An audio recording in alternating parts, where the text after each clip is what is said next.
Artisans en or, des artisans des métiers de bouche de la région au savoir-faire d'exception. Artisans en or, une action portée par la Chambre des métiers et de l'artisanat, du Conseil régional et des fonds européens. Bonjour à tous, ravi de vous retrouver. Aujourd'hui, nous sommes à Malo-les-Bains et je vous invite à venir visiter une boucherie-charcuterie qui existe depuis 1898. 5 générations de bouchers charcutiers. Allez, on va aller voir Alexandre Briche en boutique. Suivez-moi.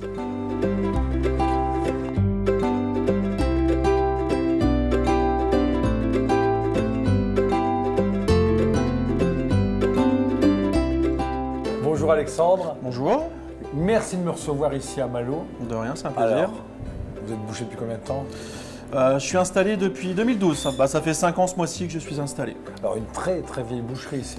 Oui, c'est une boucherie qui est en place depuis 1898.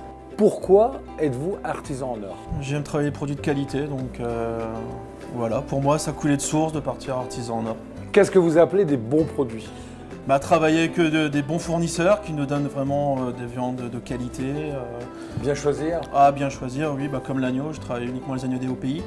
Je fais aussi les volailles DOPI. Donc, mon bœuf, je passe par la maison Outrobon aussi. Ouais. Les maisons Paulet, donc j'ai confiance en mes deux chevilleurs. Alors, vous faites votre saucisson vous-même? Oui. Donc, que ça soit le saucisson sec, nous le fabriquons maison. Nous faisons saucisson sec nature, noix, noisettes, piment d'Espelette, saucisson sec pur bœuf. Alors tout à l'heure, j'ai vu une cliente qui me disait il est connu aussi pour ses boulettes. Oui. Alors, faire de boulettes aujourd'hui. Vaut mieux pas, non? Alors les boulettes, c'est pareil, c'est une spécialité d'ici? Non, mais c'est un produit que j'aime bien mettre en avant. Donc c'est boulettes porc et bœuf, ça plaît bien. Et là, nous avons lancé une nouvelle gamme, c'est les boulettes pur agneau, donc uniquement avec les agneaux DOPI. Qui cartonne aussi. Alexandre, on va voir les spécialités. Il n'y a pas de problème. On remet le troupe. Allez. Je vais vous emmener voir quelque chose de rarissime, un fumoir qui a plus de 100 ans. Ça,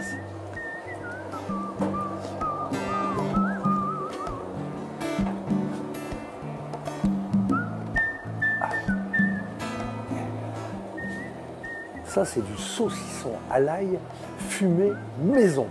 On rigole pas ici. Comme quand j'étais petit, j'allais chez le boucher, m'offrait une petite rondelle de saucisson.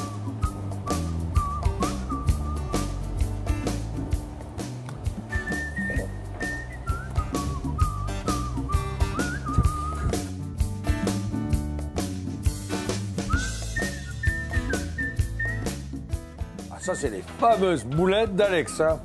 Attention, 9 boulettes pour Madame Michu. Hop, j'y vais. Alors, Alex, c'est quoi le secret des bonnes boulettes? L'amour qu'on met dedans?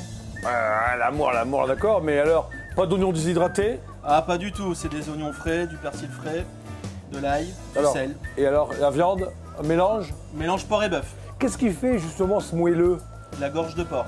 C'est pourquoi la gorge, c'est gras? La gorge apporte un petit côté gras qu'on ne retrouve pas si on met de l'épaule ou... On le voit de toute façon, le gras est rejeté. Bon, je vais porter les boulettes à Madame Michu.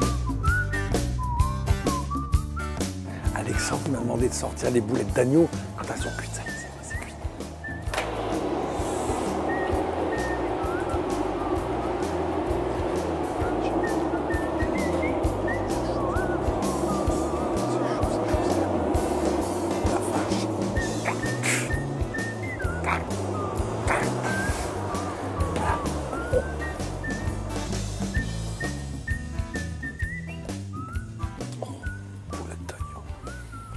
Qu'est-ce que c'est beau!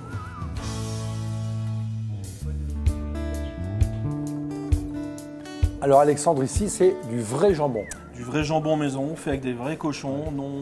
C'est pas des jambons reconstitués. Voilà, c'est pas des morceaux de jambon qu'on a associés ensemble. Voilà. Pas du tout. Alors combien de temps pour faire un jambon? Un jambon prend 5 jours. Alors, 5 jours pour faire un jambon. Et on a l'impression souvent que c'est plus cher d'aller chez l'artisan qu'au supermarché. C'est pas vrai. Chez les artisans en or, c'est souvent moins cher. Par exemple ici, le kilo de jambon est à 19 €. Il faut le dire, bien manger, ça coûte pas forcément plus cher.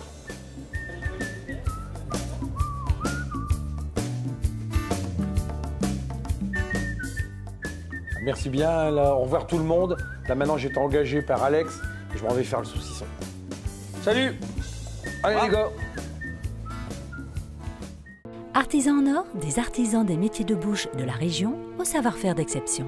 Artisans en or, une action portée par la Chambre des métiers et de l'artisanat, du Conseil régional et des fonds européens.